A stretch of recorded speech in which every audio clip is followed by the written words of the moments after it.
Wine 3 has so much complexity. I'm Matthew Horkey. For the last 7 years, I've traveled around the world tasting thousands of wines annually in search of the most unique, exciting, and expensive bottles on the planet.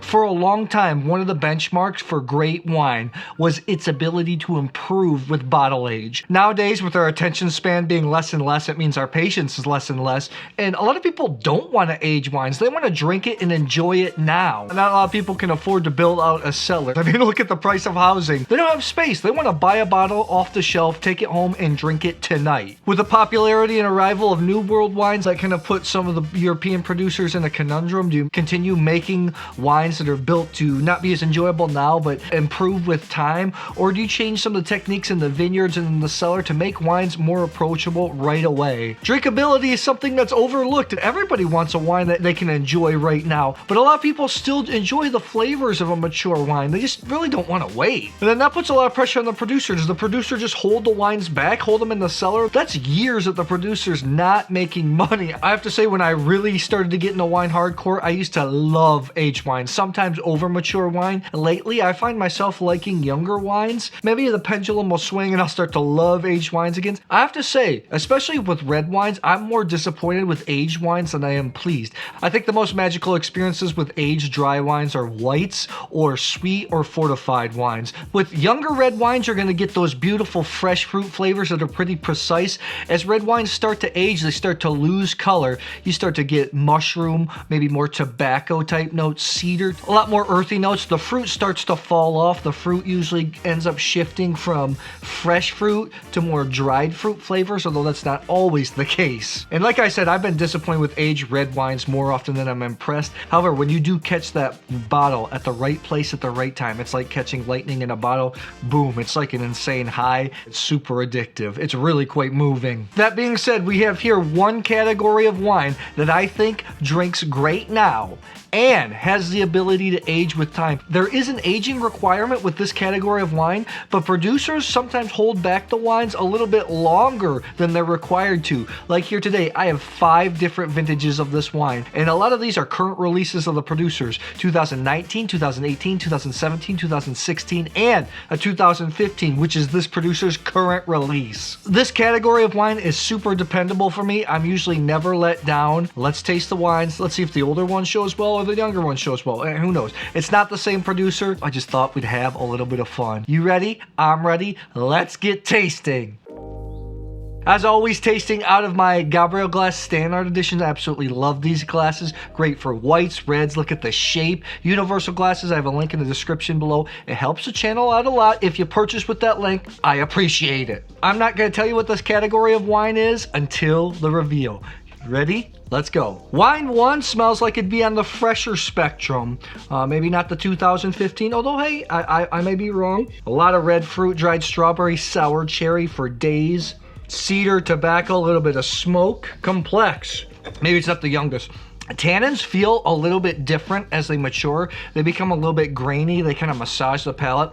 They're not too harsh, not too astringent. That's what's happening here. This is excellent. Whatever wine 1 is. That's already a heck of a start, whatever wine 1 is. That was really good. Wine number 2. Wine 2 smells more fruity, not as developed. It smells a little bit thinner than wine 1. Strawberry, dried cranberry, sour cherry. Doesn't have as much tobacco, cedar type notes, which I expect from these types of wines. It's more fruit.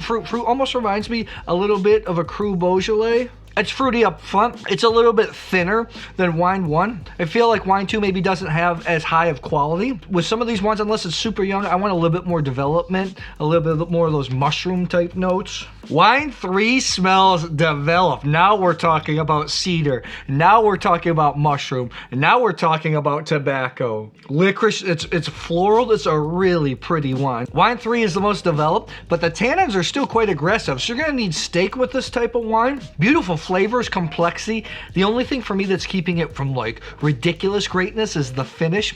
Isn't as long as I'd like. With aged wines, when you have all those complexities, I'm really looking for length. How long does that wine really stay in the mouth? It's excellent wine. I just think, man, if it had staying power, it'd take it to the super, super high levels. It's still really, really good. All right, wine number 4. I mean, it's really, really good. Wine number 4. Wine 4, again, more crystalline fruit, more fresh fruit type flavors. Maybe it's the younger wine. Sour cherry. In this style of wine, I expect sour cherry. I'm seeing a lot of strawberry here. A little strawberry rhubarb pie action, a little bit of tobacco, a little bit of mocha. Thing I like about these wines and with aged wines, young wines, when they have a nice dollop of oak, sometimes they can be too vanilla for me. As you get wines with age, the tannins from the oak polymerize with the wine, with the tannins from the wine, they start to melt together. None of these wines are too oaky at all. Fruity, pure fruit, just pretty, real floral, really floral. Man, here's the thing. If I could take all the complexities of wine 3 and then mix it up with the length of wine 4, we'd have just a blockbuster. I mean, this wine is super long, still staying on my palate. If it's younger, then I guess it's just a great wine. It hasn't really developed all the cedar tobacco type notes yet, but I think it's a heck of a wine. It's super long, it's really good. Wine number 5 here.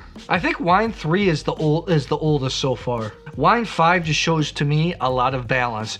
A lot of mocha, tobacco, sour cherry starting to go to dried cranberry, dried strawberry type flavors.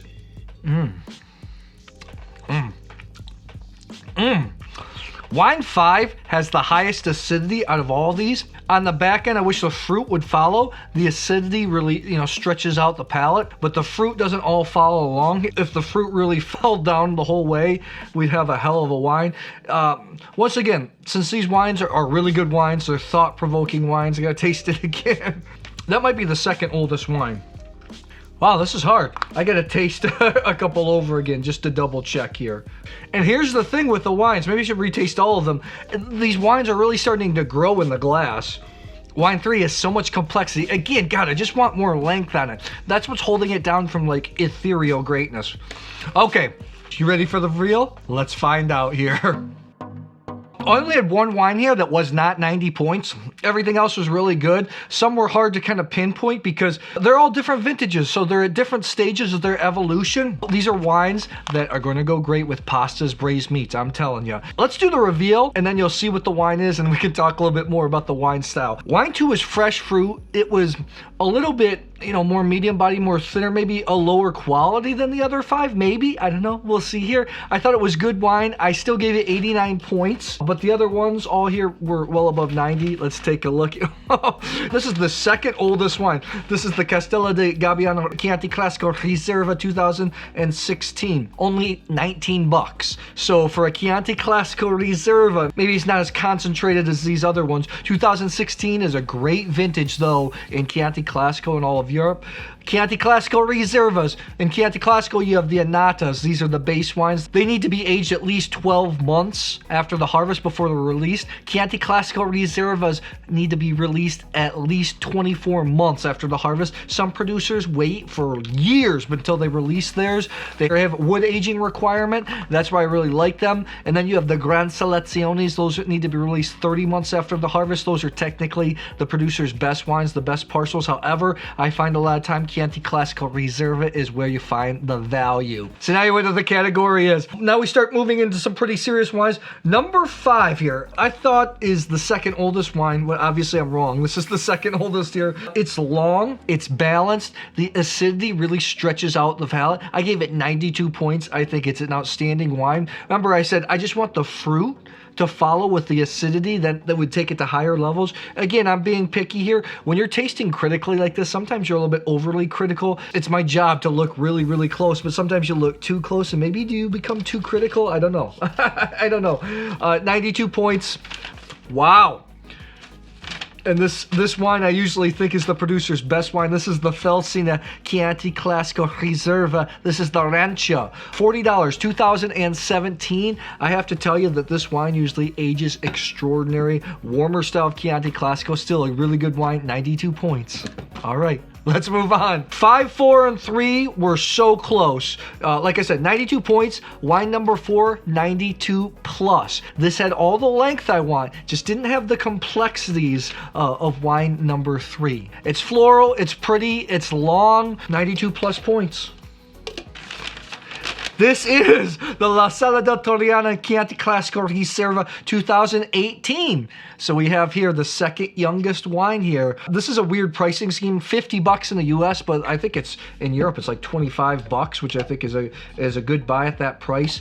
Delicious wine. And before we get to the top two, make sure you subscribe to the YouTube channel. Click on the bell so you know when new videos are coming out. And tell me, do you like younger wines? Do you like older wines? What wine style do you find is a perfect balance between drink now and ageability? I think another category that you might want to look at is Rioja Reservas. They're aged a little bit longer. They also develop. Gran Reservas can be extraordinary, but they're aged them quite a bit. Sometimes I think, are they going to improve with bottle age? Maybe they'll just kind of stay at the same level for a long time, but that's just my, that's my opinion. There are some great Gran Reservas that are mythical and improve with bottle age. Okay, wine number 3, develop, mature. This got a bump for me because I thought maybe it was the most complex wine up front. I wanted just a little bit more length that would take it to more ethereal levels. 93 points though, still, not a slouch of a wine. I think it was really, really good. Let's see. This was the oldest. This is the Tenuta Carobbio. This is a Chianti Classico Riserva, $39, 2015. This is the current release. Very good, 93 points. Okay, move on to number 1. Nice tannin, sour cherry, strawberry, tobacco. I just thought it was balanced. It was delicious. 93 plus points. I thought it was a very, very, very good one. Wow. This is the Montefioralle Chianti Classico Riserva 2019. This was the youngest in the bunch. $30. Also one of the cheapest. Wow. I'm really impressed. I thought in the past, when I tasted some past vintages, they had a little bit too much volatile acidity. They really cleaned up the winemaking. Kudos to Montefioralle. Really good wines. So funny in this tasting, this proved my point. The two best wines were the youngest and the oldest. Doesn't always happen like that. Drink now, drink later. Even blind, like I said, I was preferring younger wines as of late. I prefer the youngest wine. That's just the way the cookie crumbles, or the cork crumbles. I don't know. Thanks a lot, guys. I'll see you soon.